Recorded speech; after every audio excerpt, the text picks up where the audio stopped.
The Grinch Who Stole Christmas.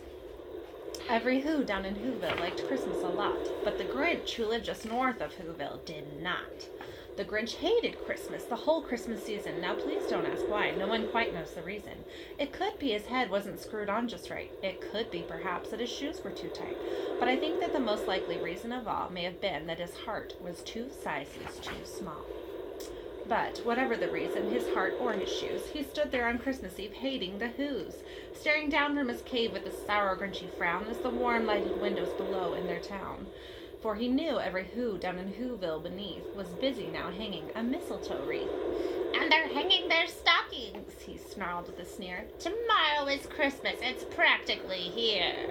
Then he growled with his Grinch fingers nervously drumming, "I must find some way to stop Christmas from coming." Well, tomorrow he knew all the Who girls and boys would wake bright and early, and they'd rush for their toys. And then, oh the noise, noise, noise. That's one thing he hated, the noise. Then the Whos, young and old, would sit down to a feast, and they'd feast, and they'd feast, and they'd feast. They would feast on Who pudding and rare Who roast beef, which is something the Grinch couldn't stand in the least. Mom, I would want to be the very end person. Because then I can hear. And then they do something he liked least of all. Every Who down in Whoville, the tall and the small, would stand close together with Christmas bells ringing. They'd stand hand in hand, and the Whos would start singing. They'd sing and they'd sing, and they'd sing. And the more the Grinch thought of this Who Christmas sing, the more the Grinch thought, "I must stop this whole thing. Why, for 53 years I put up with it now. I must stop this Christmas from coming. But how?" Then he got an idea, an awful idea. The Grinch got a wonderful, awful idea. "I know just what to do," the Grinch laughed in his throat, and he made a quick Santa Claus hat and a coat, and he chuckled and clucked, "What a great Grinchy trick! With this coat and this hat, I look just like St. Nick. All I need is a reindeer." The Grinch looked around, but since reindeer are scarce, there was none to be found. Did that stop the old Grinch? No. The Grinch simply said, "If I can't find a reindeer, I'll make one instead."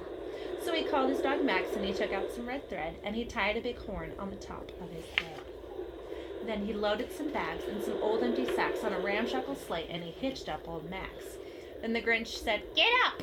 and the sleigh started down toward the homes where the Whos lay a snooze in their town. All their windows were dark, quiet snow filled the air. All the Whos were all dreaming sweet dreams without care. When he came to the first little house on the square, "This is stop number 1, the old Grinchy Claus hissed, and he climbed to the roof, empty bags in his fist. It's the word 1, not the number. Spelled out.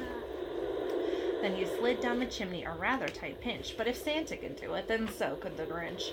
He got stuck only once for a moment or two, then he stuck his head out of the fireplace flue, where the little Who's stockings all hung in a row. "These stockings," he grinned, "are the first Who's to go."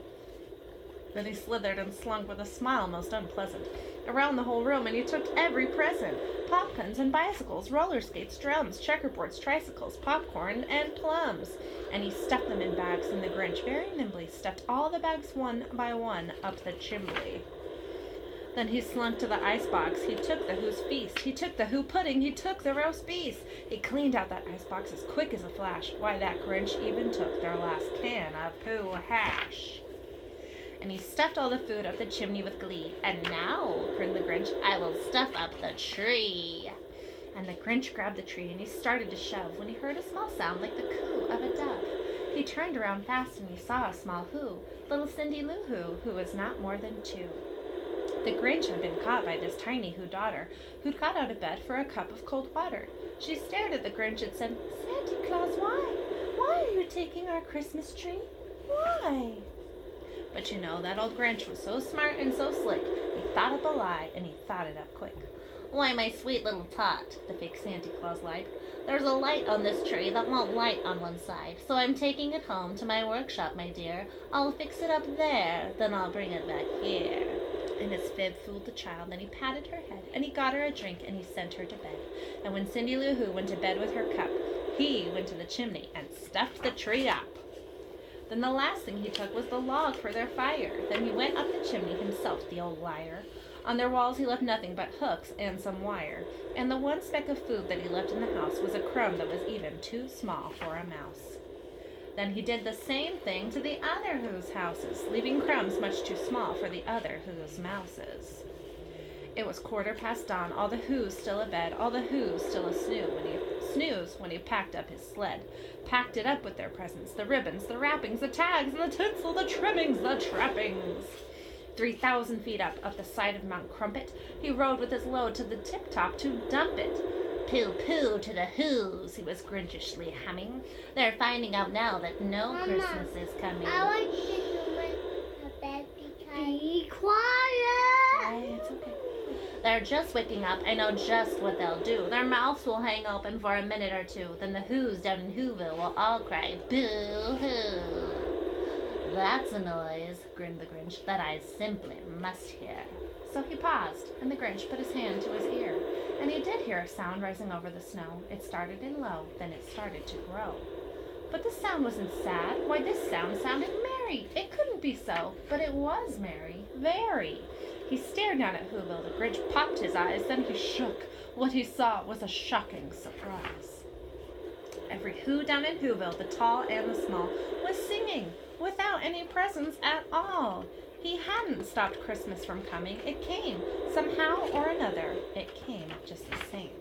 And the Grinch, with his Grinch feet ice cold in the snow, stood puzzling and puzzling. How could it be so? It came without ribbons, it came without tags, it came without packages, boxes, or bags. And he puzzled 3 hours till his puzzler was sore. Then the Grinch thought of something he hadn't before. Maybe Christmas, he thought, doesn't come from a store. Maybe Christmas, perhaps, means a little bit more. And what happened then? Well, in Whoville, they say that the Grinch's small heart grew 3 sizes that day. And the minute his heart didn't feel quite so tight, he whizzed with his load through the bright morning light, and he brought back the toys and the food for the feast. And he himself, the Grinch, carved the roast beef.